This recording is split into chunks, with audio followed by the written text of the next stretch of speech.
Assalamualaikum warahmatullahi wabarakatuh. Hello, good morning students. How are you today?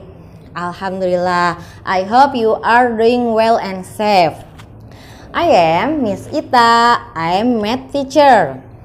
Are you ready to learn with me? Okay, let's go. Pada materi sebelumnya, kita sudah dapat menyajikan data melalui tabel. Nah, sekarang Miss Ita mau bertanya dulu. Apakah ada yang tahu diagram batang itu apa sih? Nah, bagus yang sudah tahu. Untuk yang belum tahu, mari kita lihat materi berikut ini tentang diagram batang. Oke, tujuan pembelajaran hari ini yaitu melalui video, peserta didik mampu menyajikan data dalam bentuk diagram batang. Sekarang kita akan belajar tentang menyajikan data dalam bentuk diagram batang. Menyajikan data dalam bentuk diagram batang. Ada hal-hal yang perlu kita perhatikan dalam menyajikan data dalam bentuk diagram batang, yaitu yang pertama, sajikan data dalam bentuk tabel sebelum digambarkan diagram batangnya. Kemudian yang kedua, tulis judul diagram. Yang ketiga, lukis sumbu mendatar dan sumbu tegak yang berpotongan di satu titik pangkal. Yang keempat, beri nama pada setiap sumbu.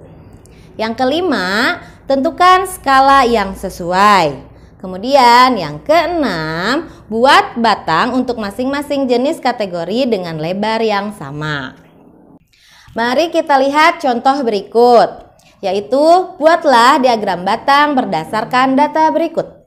Buah-buahan yang disukai oleh siswa SD Al-Irham adalah 80 siswa menyukai buah mangga, 20 siswa menyukai buah jeruk, dan 40 siswa menyukai buah apel. Nah, apa yang harus kita lakukan pertama? Ingat, yang pertama kita sajikan dulu dalam bentuk tabel.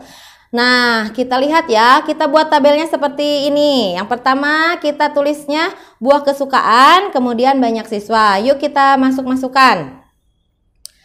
Mangga, ada berapa siswa yang suka mangga? Betul, ada 80. Kemudian jeruk ada berapa? Ya, betul, ada 20. Dan yang menyukai apel ada 40. Oke, itu yang pertama. Sekarang yang kedua. Yang kedua adalah tuliskan judul diagramnya dulu. Judulnya apa? Yaitu buah kesukaan siswa SD Al-Irham. Oke, bisa ya sampai situ? Oke, kita lanjut yang ketiga. Yang ketiga, kita lukis sumbu mendatarnya dulu. Ya, seperti yang ada di sini. Sumbu mendatar, kemudian setelah itu sumbu tegak. Nah, itu harus berpotongan di satu titik pangkal. Oke, good. Sudah sampai yang ketiga. Sekarang yang keempat, beri nama setiap sumbu. Nah, yang mendatarnya ada apa saja? Yaitu buah kesukaan. Betul. Kemudian yang tegaknya apa? Yang tegaknya adalah banyak siswa. Oke. Nah, setelah itu kita tentukan skala yang sesuai. Nah, ini panjangnya harus sama.